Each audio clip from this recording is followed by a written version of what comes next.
Ops, wait lang, huwag ka muna mag-scroll at syempre, magbibigyan mo tayo ng ating word of the day at sagutin natin itong magandang katanungan na to. Ang sabi dito, Saddam with force, violence, and intimidation stole the horse of Jit the Racer. What is the crime committed by the former?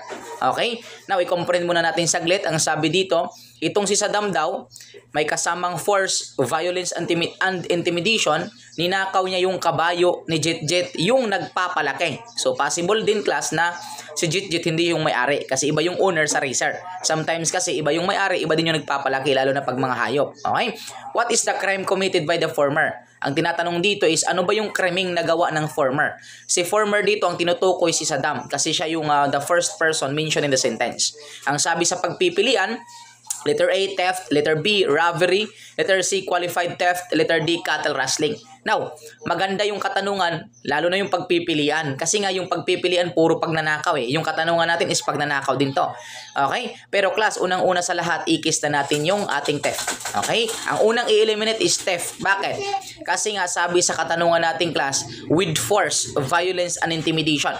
Alam naman natin yung theft natin under revised penal code, absent yan or absence of force, violence, and intimidation. Wala siyang force, walang intimidation, walang violence, that is considered theft. Although pag nanakaw siya pero wala siyang ganyan na elements. So ibig sabihin yung theft nating class is eliminated na. Now, robbery, qualified theft, tsaka cattle rustling na lang tayo. Okay? Now, ang sabi dito class, pwedeng papasok sa robbery sir kasi nga with force, violence, and intimidation. Okay? Under revised penal code class, yung ating robbery in general sense, tama po yan, no? Ang pagnakaw po ng isang gamit na may kasamang force, violence, and intimidation is robbery. Pero class, yung tanong kasi natin dito is specific. Kumbaga may technicalities yung ating batas eh. Ang sabi dito, yung ninakaw dito, kabayo. Yung kabayo kasi nating class, it is belong to large cattle. Ano ba yung large cattle, sir? Pag sinabi nating large cattle, ito yung kumbaga mga hayop na which is kabilang dito yung cow, carabao, horse, mule, ass, or any other bovine family or domesticated member of bovine family rather. Diba? But that is considered mga large cattle natin yung pinag-usapan sa katanungan. Okay? Tama nga siya, may force, violence, intimidation, yung robbery, pero except doon yung tinatawag nating mga large cattle. Okay? So, ibig sabihin, class, ikis na din yung robbery natin kasi nga may mga technicalities tayo. Now, dito tayo sa qualified theft tsaka cattle rustling. Sinabi ko nga kanina, large cattle yung horse natin. So, ibig sabihin, the correct answer natin dito, class, is cattle rustling. So, ibig sabihin, kung sino man yung tao na magnakaw ng tinatawag nating mga large cattle or any domesticated member of bovine family is maaring liable ng cattle rustling. Okay?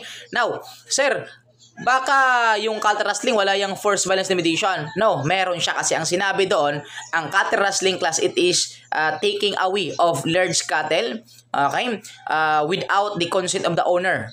With force or without force, with violence or without violence, with intimidation or without intimidation, by means of profit or non-profit. Okay, ang sinabi pa doon, may kadugtong na sinabi sa ating cattle rustling, it includes killing the large cattle, taking or hiding the meat of it without the consent of the owner or the raiser. Sinabi din mo doon mismo sa batas na owner or raiser yung ninakawan mo. So, ibig sabihin, pwedeng may-ari, pwedeng nagpapalaki. Okay? So, ibig sabihin, pasok na pasok yung katanungan natin dito.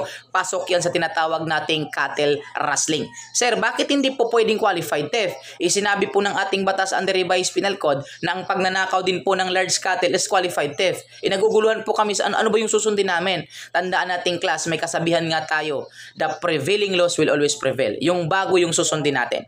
Tama naman, qualified theft, sinabi ng ating revised penal code kapag ninakaw mo large cattle. Isa yan sa elements ng qualified theft. That is correct. Pero class, tandaan natin yung ating kasing revised penal code na nandoon yung ating qualified theft is 1930s pa yon.